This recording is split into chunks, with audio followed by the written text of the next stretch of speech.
आम संस्कृति और धर्मधारे अनेक रीतिनीति परंपरा और किंवदंती पौराणिक जुगरू आम सहित जड़ित जहाकू आधार करी आम अनेक पर्वपर्वाणी पालन करुछु। सेथिमध्यरु महालया पर्व अन्यतम। आश्विन मास कृष्ण पक्ष आम शास्त्र रे पितृपक्ष भावरे अभिहित। एही पक्षर शेष दिन अर्थात अमावास्या तिथिटी महालया भावरे पालित हुए।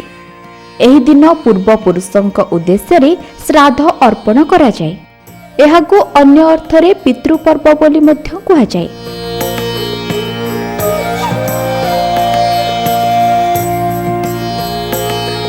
आश्विन मासर प्रतिपदा ठारू चतुर्दशी जाए तर्पण कला परे अमावास्या दिन पितृपुरुषंक उद्देश्य रे पिंडदान करा जाई पाखिक तर्पण शेष होइथाय।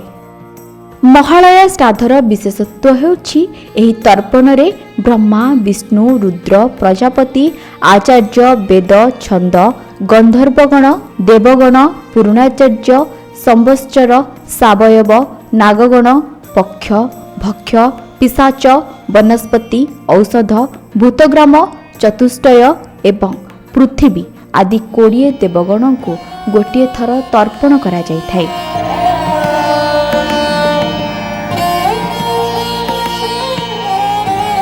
एहा व्यतीत सनत सनंद सनातन कपिल आसुरी डोबू एवं पंचशिख आदि 7 ऋषि को 2 थर तर्पण एवं पितृपुरुष गण को 3 थर तर्पण प्रदान करा जाए।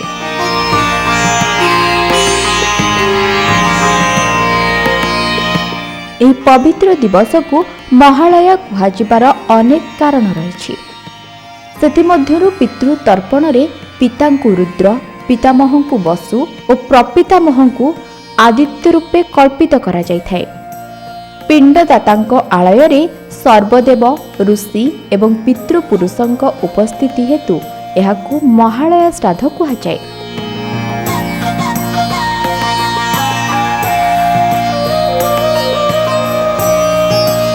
शारदीय दुर्गा पूजा अवसर रे एही दिन नवपत्रिका पूजार संकल्प करा जाए। अर्थात प्रतिपद ठारू दशमी पर्यंत नवरात्र व्रत अनुष्ठित होइथाय।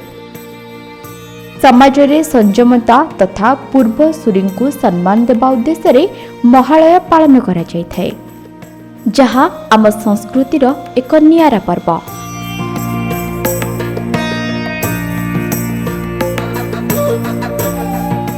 आम संस्कृति और परंपरा विषय अधिक जानबा पाई देखुथांतु भक्ति ओडिशा आध्यात्मिकतार अनुभव।